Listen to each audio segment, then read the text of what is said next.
देखा कि कोजाबश अर्तुगरुल और सल्जूक कमांडर के दरमियान होने वाली गुफ्तगू छुप कर सुन लेता है। इसके बाद कोजाबश और ताजिर अफरास्याब आपस में बातचीत करते हैं।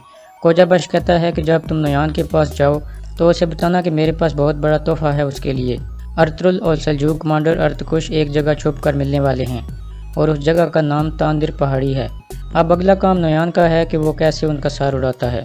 इसके बाद अफरास्याब ये खबर नोयान तक पहुंचा देता है। नोयान खबर सुनकर बहुत खुश होता है और कहता है कि अब मैं एक तीर से दो शिकार करूंगा।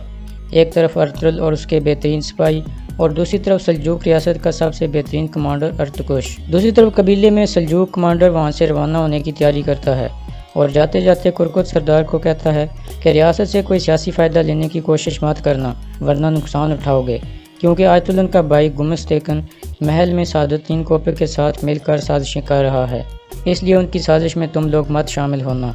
दूसरी तरफ अर्तुगरुल भी उस पहाड़ी की तरफ रवाना हो जाता है जिसका उसे सल्जूक कमांडर अर्तकुश ने बताया था और तुर्गत और दवान भी कबीले से रवाना हो जाते हैं। उधर नोयान को भी ये पता चलता है कि ओगेडे के महल में जो जासूस है उसका नाम सुंगर तेकन है और वो उलू बिल्गे को कहता है कि फ़ौरन खत लिखो, ये खबर हमने लाजमी ओगेडे तक पहुँचानी है। लेकिन नोयान को डर भी था कि ओगेडे उससे इसका हिसाब लेगा, क्योंकि सुंगर तेकन को ओगेडे से मिलाने वाला शख्स भी नोयान था। इसके बाद नोयान कहता है कि मैं सुलेमान शाह के चारों बेटों को मार डालूंगा और इनके कबीले को तबाह कर दूंगा। दूसरी तरफ सल्जूक कमांडर उस पहाड़ी पर पहुंचता है जिसका उसने अर्तुगरुल को बताया था, लेकिन वहां चारों तरफ मंगोल छुप कर बैठे होते हैं और उनके साथ हमजा, अब्दुर्रहमान और काई कबीले से भागने वाले कुछ सिपाही भी मौजूद होते हैं। अर्तकुश अपने सिपाहियों को वहीं खड़ा करके खुद एक तरफ चला जाता है और एक कबूतर के जरिए सुंगर तेकन की तरफ हाथ भेजता है ताकि ओगेडे को उसकी असलियत पता लगने से पहले वो वहां से निकल आए। इतने में मंगोल उसके सिपाहियों पर हमला कर देते हैं और काफ़ी सारे सिपाहियों को मार देते हैं। इसके बाद अर्तकुश वहां से भागकर एक जगह पहुंचता है और एक पत्थर के नीचे अपने ज़रूरी कागजात छुपा देता है ताकि वो दुश्मनों के हाथ न लग सकें। दूसरी तरफ तानगुत हमजा और अब्दुर्रहमान को उसके पीछे भेज देता है और कहता है कि मैं यहाँ अर्तुगरुल का इंतज़ार करूँगा। इतने में तुर्गत और दवान वहाँ पहुँच जाते हैं और मंगोलों को देखकर उन पर हमला कर देते हैं।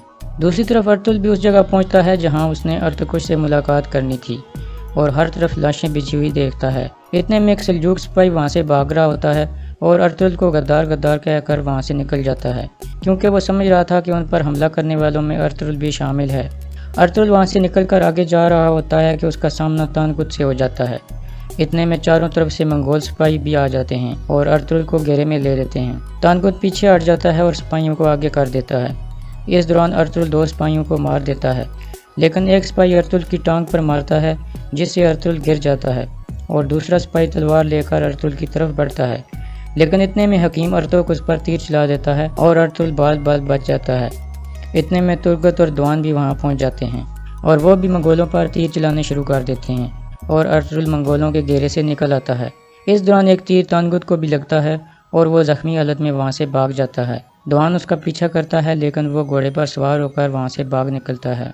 अर्तुगरुल और तुर्गत सारे मंगोल सिपाहियों को मार देते हैं। इसके बाद वो तीनों सल्जूक कमांडर अर्तकुश को बचाने के लिए निकल पड़ते हैं। दूसरी तरफ अर्तकुश जख्मी हालत में भाग रहा होता है तो हमजा और अब्दुर्रहमान वहां पहुंच जाते हैं और उसको पकड़ लेते हैं। कबीले में आयतुल्लाह गोंजागुल को कहती है कि तुम गुंदोगदो को अपने जाल में फंसाओ ताकि तुम्हारी शादी उससे हो जाए। गोंजागुल कहती है कि मैं खूब जानती हूँ कि ये कैसे करना है। उधर अर्तुगरुल और उसके साथी अर्तकुश को बचाने के लिए जा रहे होते हैं कि रास्ते में गायकली आ जाता है और अर्तुगरुल को बताता है कि हमजा और अब्दुर्रहमान अर्तकुश को कैदी बनाकर नोयान के पास ले गए हैं, इसलिए आपको गार में अब्दुर्रहमान का इंतज़ार करना चाहिए। जिस पर वो तीनों वापस रवाना हो जाते हैं और यहाँ इस केस का इख्तिताम हो जाता है।